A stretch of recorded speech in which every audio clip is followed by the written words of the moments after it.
Ang top secret ko is nung nalaman ko na yung asawa ko is nagkaroon ng kabit. Sabihin na lang natin, may third eye ako and then nakakaramdam ako ng mga di nakikita ng ibang tao. Yes, ma'am. So, pinanganak akong may kakayahang makarinig ng mga di naririnig ng mga normal na tao. And then, one time, natutulog kami ng asawa ko. Lasing siya. And then, first night namin na magkasama, na nalasing siya, nagtaka ako kasi may nakaka-bothered yung boses. May nag-aano sa akin, nag-uudyok na yung cellphone ng asawa mo, i-check mo siya. May malalaman ka. And then, inano ko siya, in-ignore ko. Kahit sa panaginip, inaano ko na i-check mo yung cellphone ng asawa mo. Tapos, wala, hindi ko talaga inano yun, trinay. And then, the second night, so, ganun na naman ulit. As hindi talaga ako pinapatulog. And then, nung pangatlo na, hindi ko na talaga kinaya. Inano ko siya, inopen ko yung cellphone niya. Kasi yung isa, sira na.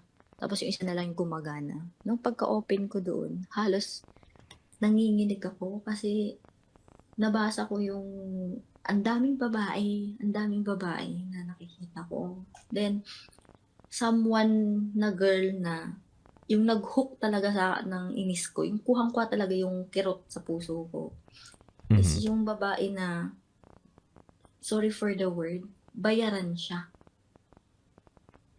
Okay.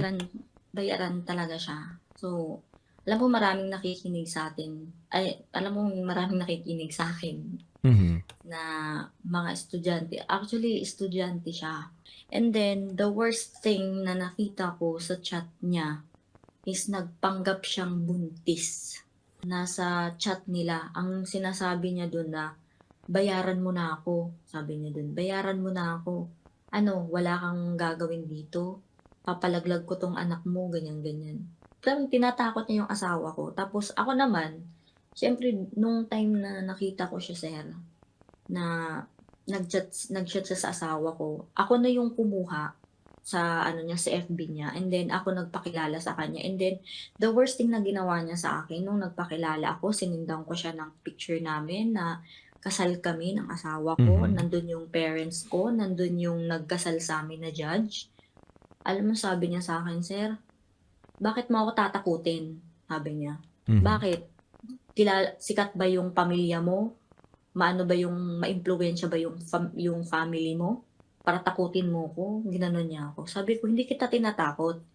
Sabi ko sa kanya, pinapaalalahanan lang kita na ako yung legal na asawa at sabi ko, wag kang papatol sa may asawa. Sarap manood ng radyo, no? Ginawa mo na talagang bisyo ang panonood sa amin, no? Umabot ka na rito eh. Huy! Kaya kung gusto mong tuloy-tuloy pa ang tawanan, Iyakan at kiligan, aba, i-like mo na ang video na ito. At mag-comment ka na rin sa Bisyo Hit mo na rin ang notification bell. para updated ka sa mga kaganapan namin dito sa Love Radio. kailangan pa bang i-memorize yan? Basic.